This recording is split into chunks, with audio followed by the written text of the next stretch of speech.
নমস্কার বন্ধুরা, আমি সোমা হ্যাপি ফ্যামিলির পক্ষ থেকে আপনাদের সকলকে স্বাগত। প্রতিদিনের মতো আজও চলে এসেছি আমি একটা নতুন ধরনের ভিডিও নিয়ে। তবে আজকে কোনো আমি রান্নার ভিডিও আনিনি।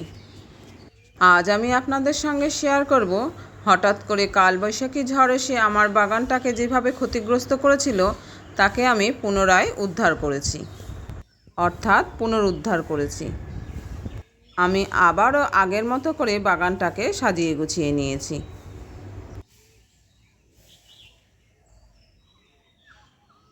এখন সকাল 6:30 বাজে। আমি ভোর 5টায় উঠে ছাদে চলে এসেছি ছাদটাকে ক্লিন করব বলে। দীর্ঘ 60 মিনিট ধরে কঠোর পরিশ্রম করে আমি ছাদটাকে এখন পুরোপুরিভাবে পরিষ্কার করে নিয়েছি।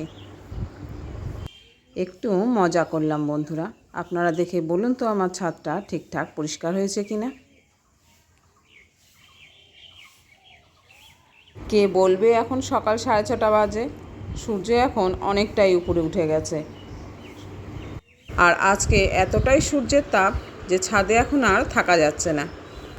ছাদটাকে ঝাড় দেওয়ার পর প্রচণ্ড গরম লেগে গেছে। আসলে আমাদের জমি পূব দিকে কোনো গাছপালা নেই। গ্রামের বাড়ি তো সারা বছরই কোনো না কোনো ফসল উঠোনে শুকোতে হয়, তাই পূব দিকটা আমাদের একদম গাছপালা শূন্য। আর সেই কারণেই একদম সকাল থেকে সন্ধ্যা পর্যন্ত পুরো রোদটাই আমাদের উঠোনে পড়ে।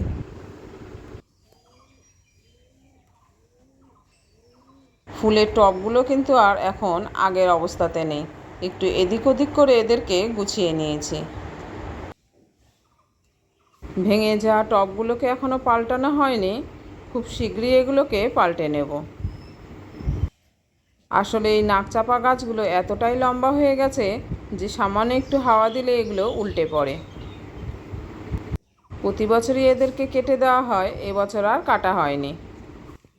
আর এই যে দেখুন বন্ধুরা, ঝাড় দিয়ে আমি গুছিয়ে রেখেছি, এগুলোকে এখন তুলে নিয়ে বাইরে ফেলে দিতে হবে। আমি কিন্তু প্রতিটা টবেরই জায়গা চেঞ্জ করে দিয়েছি। আর এর কারণে কিন্তু আমার আজকে ছাদ বাগানটা একটু নতুনত্ব লাগছে। আর আপনাদের কাছে কীরকম লাগছে সেটা কিন্তু অবশ্যই কমেন্ট করে জানাবেন।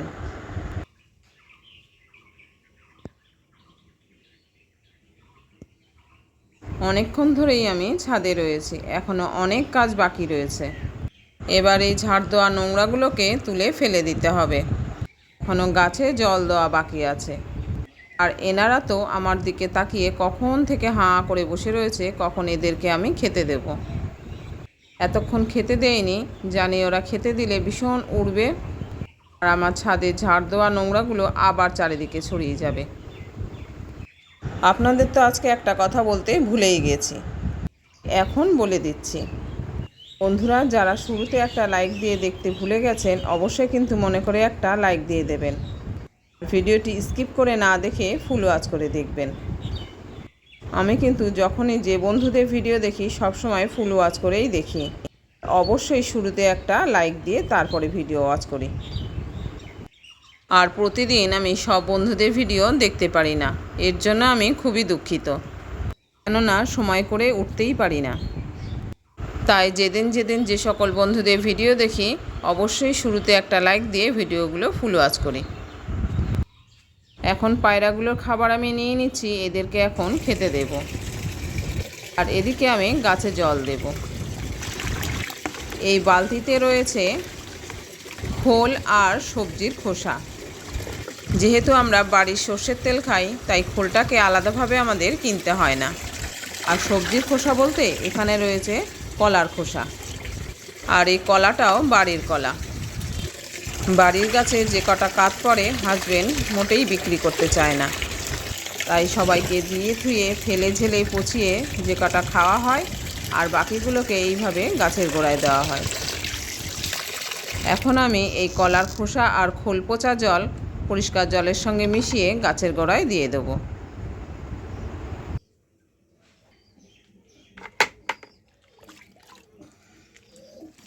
এই যে বন্ধুরা, এখন আমি গাছগুলোর গোড়ায় জল দিয়ে দিচ্ছি। প্রতিদিনই গাছে জল দেওয়া হয়, তবুও বিকেল না হতেই এদের গোড়া শুকিয়ে একেবারে কাঠ হয়ে যায়। আমি কিন্তু আমার পুজোর ফুল সারা বছরই এই ছাদ বাগান থেকে পেয়ে থাকি। খুব একটা ফুল কিনে আমাকে পুজো দিতে হয় না।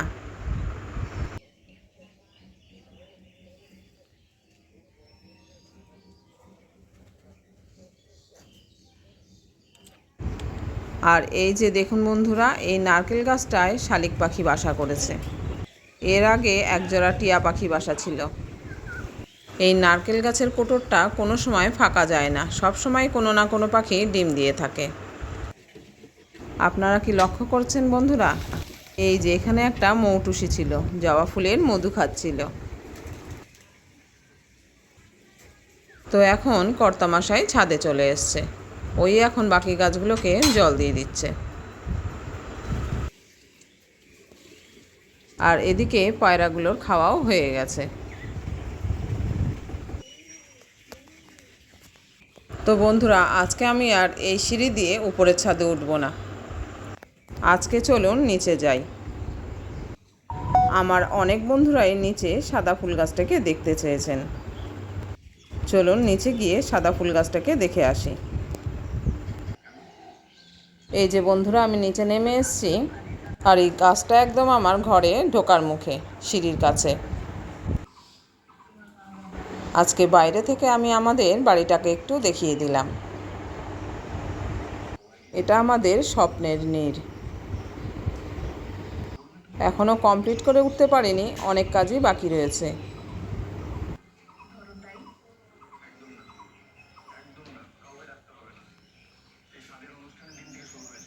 আর এপাশের নিচের অংশটা হলো আমাদের পুরনো ঘর। পুরনো বললে ভুল হবে, এটা আমার আগের ঘর।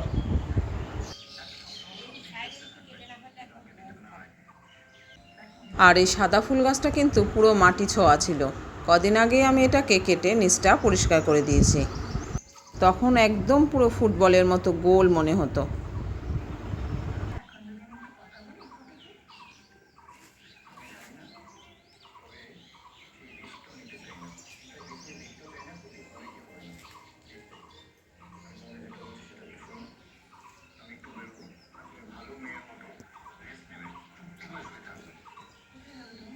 আর এই পুরো বাড়িটাই কিন্তু আমাদের বাড়ি। গ্রামের বাড়ির উঠোন তো, তাই উঠোনে সব সময় জ্বালানি ভরা থাকে। দেখুন বন্ধুরা, একটা জিনিস দেখাই। এই যে উঠোনের অর্ধেক অংশই এই লেবু গাছটা দখল করে রেখেছে। কি পরিমাণে লেবু ধরেছে দেখুন। তবে যে পরিমাণে লেবু ধরেছিল তার অর্ধেকটা কিন্তু এখন রয়েছে গাছে। কেননা অনেক দিন ধরেই এই লেবুগুলোকে তুলে বাজারে বিক্রি করা হচ্ছে। এই গাছটায় প্রচুর পরিমাণে, প্রচুর বললেও ভুল হবে, প্রচুর প্রচুর পরিমাণে লেবু ধরে। আর এটা সিজনে বেশি হয়, অফ সিজনে একটু কম হয়, কিন্তু সারা বছর এই গাছটায় লেবুতে ভর্তি থাকে। আর আশেপাশে যারা রয়েছে তাদের তো বলার প্রয়োজনই নেই, যখন যাদের দরকার হচ্ছে যেমন খুশি তেমন ছিঁড়ে নিয়ে যাচ্ছে।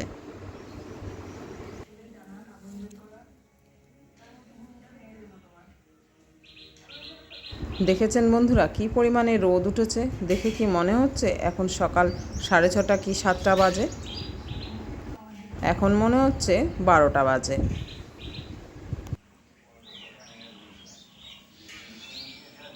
আর আমার এই ছাদে কিন্তু একটা ড্রাগন গাছ আছে, দেখতে পাচ্ছেন? আর এই গাছটাতে এবছরও 10 থেকে 12টা মতো ফল ধরেছিল। কদিন আগে বৃষ্টি হয়ে গেছে, তাই উঠোনের অবস্থাটা একটু খারাপ হয়ে গেছে। আর তা না হলে গ্রামের বাড়িতে গোবর দিয়ে ল্যাপা উঠোন কিন্তু দেখতে খুব ভালো লাগে। আর এটা আমার নিচের বাগান। এটাকে পুরোটাই নেট দিয়ে ঘেরা আছে, কিন্তু এবছর গাছ লাগাতে পারিনি, ভিতরটা জঙ্গলে ভরে গেছে। এখন লোক নিয়ে এটাকে পরিষ্কার করে নিতে হবে। আর এই দেখুন বন্ধুরা, আমি নতুন করে ড্রাগন গাছ লাগিয়েছি। এগুলোকে এবছরই লাগিয়েছি, এই 4-5 মাস হবে, কিন্তু এগুলো এতটাই বড় হয়ে গেছে যে এগুলোকে এবার যত্ন করতে হবে। তো চলুন বন্ধুরা, এখন ঘরে যাওয়া যাক। অফিসের রান্না বাকি আছে, একটু পরেই কর্তামশাই অফিসে বেরোবে।